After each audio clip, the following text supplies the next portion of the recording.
All right, we are in record mode. Welcome to That's a Word with Marcia and Gino. I am Gino Morrow, And I am Marcia Williams Cromer. and we begin each conversation with intention, one word at a time. As always, let's get into it. Marcia, speak your word. Okay, Gino, my word is unfathomable. I love that word. And unfathomable is an adjective. It means impossible to understand, comprehend, or fully grasp. Immeasurably deep or impossible to measure. Original nautical meaning, right? The etymology is Old English, meaning outstretched arms or embrace, which later also meant a unit of measurement, or a fathom is a unit of Mm, measurement, a fathom. Originally, it meant unable to be measured in fathoms. wow. Yeah, it's too deep of a sound, right? Over time, its meaning shifted metaphorically to beyond comprehension. Hmm. And I'll use it in a sentence. The complexity of the universe feels unfathomable when you stop to think about it. Yeah, yeah, I love this word. yeah. There are times where I think it kind of gets used negatively as well, Hmm. which is appropriate, but you can also use it in a positive way. There are times when, just the idea of me jumping into a new project, Hmm. and I have absolutely no idea what to do or where I want to go with it. It's unfathomable to me, Hmm. right? Hmm. And then you can take that word that seems so big and encompasses, your ability in such a big way, and take small steps and just break that bitch down. you, you know, for me, unfathomable reminds me of people who do things at an elite level or a Yes, supreme yes. level. Like, Whether they think they can or not, right? So yeah, the starting point appears unfathomable, right? I see that. Uh-huh. Yeah, because you do it. You are like this crazy, amazing artist. Somebody says, "Hey, we just happen to need not just a wall, but a whole mural of what is it, Harriet Tubman in the city of Buffalo, New York. Okay, Hmm. your hometown. Hmm. Okay, you position yourself as an artist that's capable of doing that. I Yeah. want to know how unfathomable that reality was Hey, when you first got the call, yeah, I would tell you something. When I first stood at that wall, realizing what I had taken on, it and there was was nothing there, unfathomable to me. nothing there.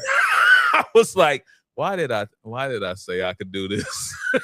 Right, It right. was complete. That's when it became unfathomable to I me. know exactly. And then I was But like, then here's the deal: as big and unfathomable as it seemed, you showed up. You stood up in front of the wall with nothing there, mhm, right? mhm, I decided during COVID, okay, mhm, I'm going to write some books. No, it mhm, was a book. mhm. Scary. I had thought about doing it for years, had an outline, knew the story, the way it was supposed to go in my head. Really? Oh, yeah. But the idea of actually starting it and seeing it to publication, unfathomable. See, that's hilarious because I would have never imagined that that's what you went through. No, no, that was a mountain. Uh-huh.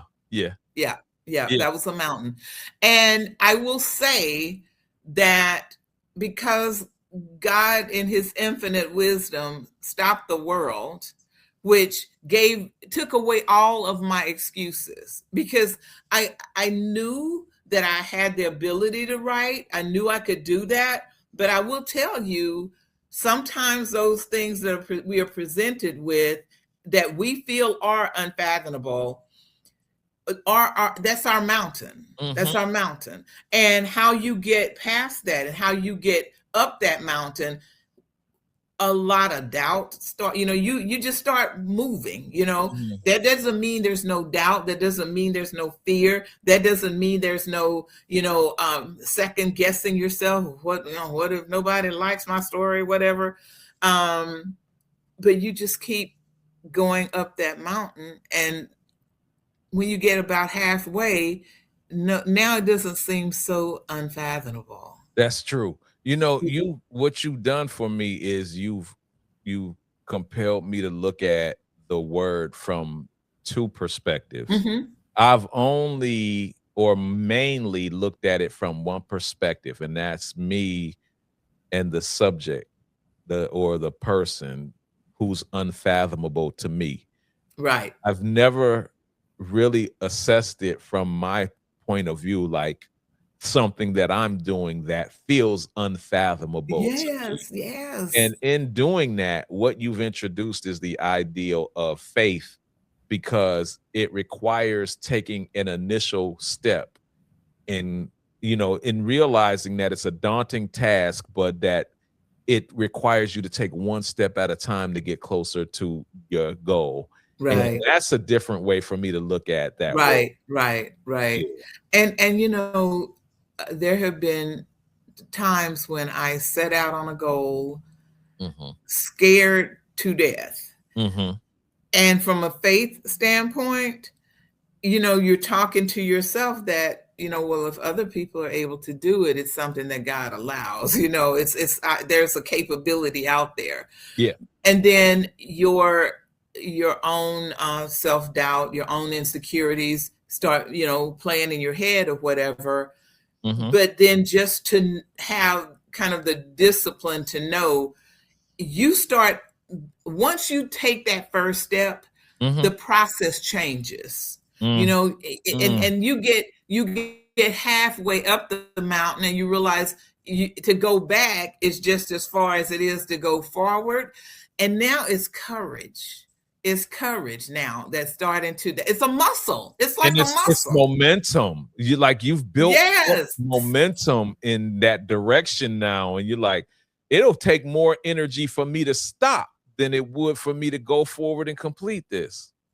exactly, exactly. And it and Yeah. and then your desire for that goal also becomes something that is less unfathomable.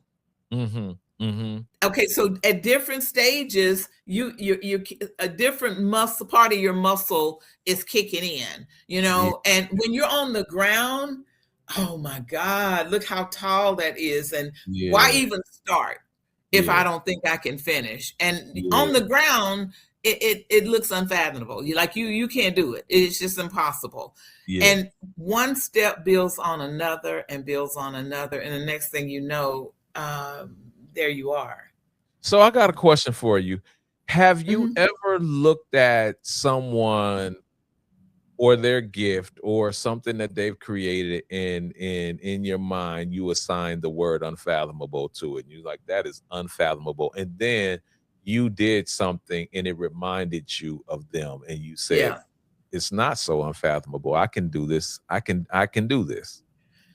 Yeah. I think that I tend to gravitate to people who take big chunks of out of life, Yeah. take big chunks out of life, and don't set small goals. And the more you do that in any area of life, I think it again builds on itself as well. Mhm. And so you actually, if done right, you're challenged by those things that scare you. Mhm. You don't see it as, scary so much as, a goal that's there. It's there to be achieved. Mhm. And obviously there's got to be some passion behind it, because something has to fuel you getting up that mountain. Yeah. And if you're doing it for any reason other than I want to prove to myself that I can do this, Mhm. you may not have the passion to excel to the level that you want. That's not to say you don't finish, but Mhm. to a level that you want to complete that task. I think you have to have that burning passion that goes along with it. Yeah. Yeah. Yeah, I can see that. I can see that because it will still be unfathomable if you don't have any type of force, behind you that's propelling you forward.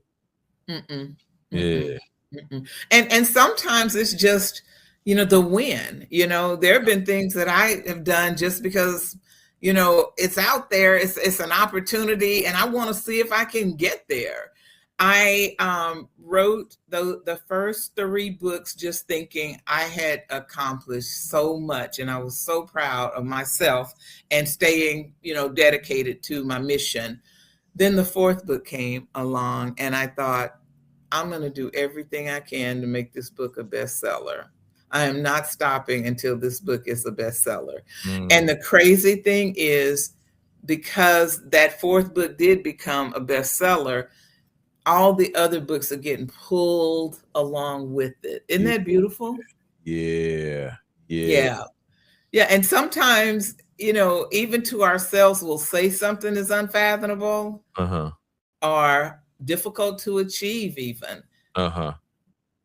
But I think we're kind of built the same in that there's a lot that we need to prove to ourselves. Yeah. Yeah. Yeah. Yeah. Yeah. And from a negative perspective, someone's behavior can be unfathomable. Uh-huh. You've known someone for years and it's completely out of their character to do a certain act that you would just never attribute to them. Mm-hmm. And even if it's not just something that's hurtful to another person, it's just unfathomable in a negative way, not in a way where you're creating, not in a way where you're doing something positive, but in a way that you question their actions. Mm-hmm. Mm-hmm. Yeah, that makes sense. And that is my word, Gino. All right.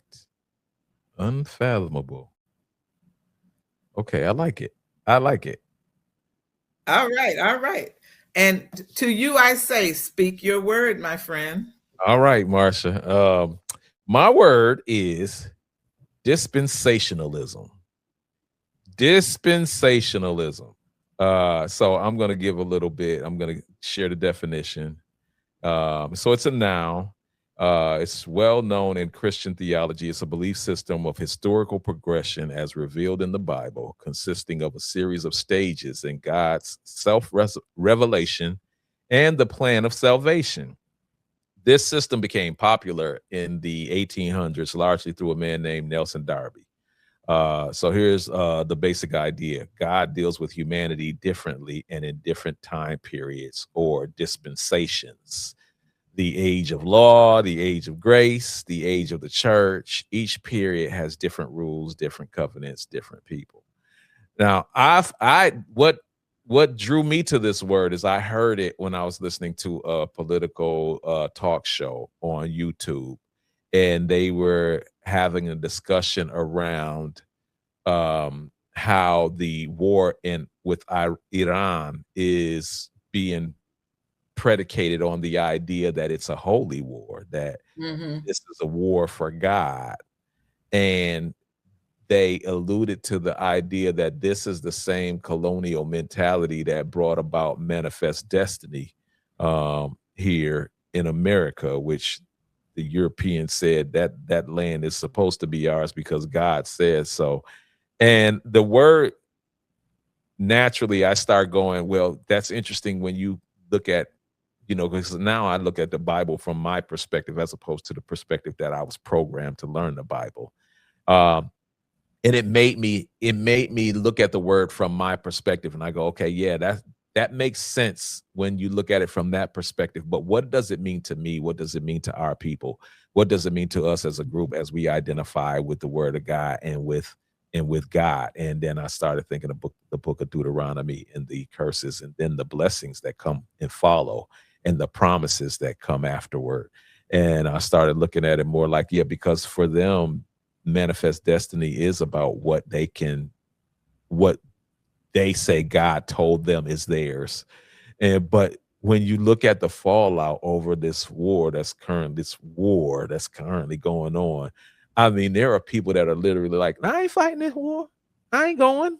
I Right. quit. Right. So that ain't their destiny. Right. and, Exactly. and they're making it Exactly. be known. I'm not trying to get involved with that. So dispensationalism for them is not a matter of manifest destiny and conquering some other foreign land. It's a matter of saying, oh no, what God has planned for us has nothing to do with what he has planned for you guys. And that's what drew me to the word, is that it was so clear through the podcast, the people on the podcast, that this was highlighting manifest destiny, but like that was just one perspective, you know. And so the word drew me in because it was like, oh, because there are always multiple perspectives when it comes to the word of God and the people that he's talking to. There's the subject matter, or let me stop trying to sound intelligent. There is those that there is the subject and the predicate. I think that's what I was thinking and trying to say. But the point is, there is the people that he's directing the message to, and then there's the people that the message is against. And that's more accurately what I was. Right. Right. Right. So yeah, that was my word, dispensationalism, and I was able to draw up some more facts that I thought was interesting. Go ahead, Marcia. Feel free to cut me off at any point because I'll blab and blab away, and you know that. Yeah, so I'm just trying to get my brain wrapped around it. So basically, if I looked at manifest destiny, which is something that really happened at the point that, Europeans came to the United States and recognized that they weren't discovering anything, but that people were already here. They used God and how they felt that he felt that they were the ones who were mentally equipped to take all of this vast land from people that were already here, use them while they're taking that land, and then put them on reservations once they no longer need them, and just like, okay, thanks, but we'll take it from here. So from the point of dispensationalism, as we see where we are now in this new war, is it looking at this from a standpoint of biblically, my idea of what God wants for me doesn't have to necessarily match what yours would be. We're in the same situation, but we're seeing the goals differently. Am I getting that right? That's what I'm saying, and that's accurate. You've accurately broke down what it is that I was saying. Yeah. Yep. Okay, got it. I just, for those of us who maybe heard the word before, but never like brought it into our own psyche and started using it and making it a part of our vocabulary, I just wanted to make sure that I could, verbalize as well what you're saying. I've never heard the word before. You're on point. I've never heard the word before. And matter of fact, this was a couple days ago. I was like, I like that. I mean, I like because of what it means, and more importantly, because of something that I've been exposed to, that I've always had this intuitive, impulsive. It triggered me. Like manifest destiny is a trigger term for me. Like, who the hell you think you are? I know. And you know what's really, really crazy is that I remember studying it in school, like as a kid, not even like, maybe junior high. So I'm a relatively young kid studying history and reading about it, right? And at that time, I actually, in my own childlike mind, thought that it was a decision made by people who wanted to see all of us do better or all of us win, rather than become the beginning of a system of oppression for everyone except the original Europeans that were wanting to take over what other people already owned. And you highlighted the unspoken part, which was just an assumption on my end. It's about the fact that it's European people going, no, we are supposed to be in control and we are Right. supposed to be at the head, and you are supposed to be subject to our rulership and our authority, and we don't need your input, nor do we want your input. And that was the trigger. That was the triggering part of the idea of dispensationalism. But I think the other part of it was, and I could be incorrect in how I interpreted what the gentleman was saying on the podcast, but what he alluded to manifest destiny, and he related it to what's going on in how they've been trying to incentivize the soldiers or the military men and women to go into war by telling them that this is God's war, and they're like, nah, I ain't feeling that. We know what this is. And we know what Yeah. it is. This is Yeah. white men saying we want to remain in control and you are a tool of our subjugation. Right. So you just play your role, do what you're supposed to do. A few of y'all gonna die. That's what happens in war. Ain't that how Trump said it? He's Yep. very flippant about it. Like, that basically that's what happens in war. And some of them folks was like, nah, we ain't doing it. We gonna stuff some socks in the sewage system so this boat can't go down. Right. Right. But when I dug into the word, what came up in the online was less about manifest destiny and more about how it impacts me, because I structure my prompts within my AI to have my profile in it. So it naturally Mhm. brings up information that addresses things I've previously addressed. Exactly. And the Exactly. information that it provided was, well, you know, you know, as a person who is a scriptural Hebrew, then this looks like from your perspective. The book of Deuteronomy and the curses talks about what happened to you, and now that time has been served and that curse has been lifted, then the blessings will now fall upon you and your people. So what does that look like for the person who claims that they're carrying out God's will? Well, now we're really talking about a battle of good and evil, and Mhm. whose side are Mhm. you on? And so Mhm. that's why this word really drew me in, because as I look at what's taking place in the world today, and we're all we're all watching Revelations play out right in front of us. Like Right. we're Right. headed into we're headed into the time in which you won't be able to buy or sell without the mark, and that's that digital currency. That's the doing away with fiat currency. No more Right. paper, no more coins, just digital. And so we are all recognizing that this is a play out of the book of Revelations, but which side are we on?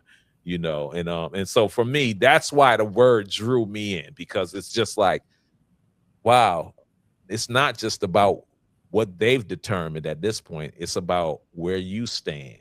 Right. Right. Yeah.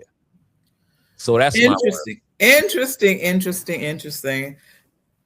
And that was good. That was good. That one really has me thinking, and I will definitely do some more research around that, because, my goal is, as we share new words, I have to live with it. I have to Yeah. live with it. I have to study it so that it actually becomes, second nature for me to pull that up as part of my vocabulary. That's a fact. And mine, as you see, like I mentioned, I stumbled across it 2 days ago, so I'm still internalizing it. Like Yeah. I'm still like grasping the concept of it and how it applies and what it means. But it was intriguing to me, and I was like, you know what? I'm gonna remove a few of the other words that I had prioritized, and I really want to dig into this word because it's so meaningful and poignant at this point in time. So, yeah, I love it. I love it. Thank you for that, Gino. And my thank you, pleasure. everybody, for watching this episode of That's the Word. Don't forget to like, subscribe, and share to our channel as we grow and are able to continue bringing great content and great words your way.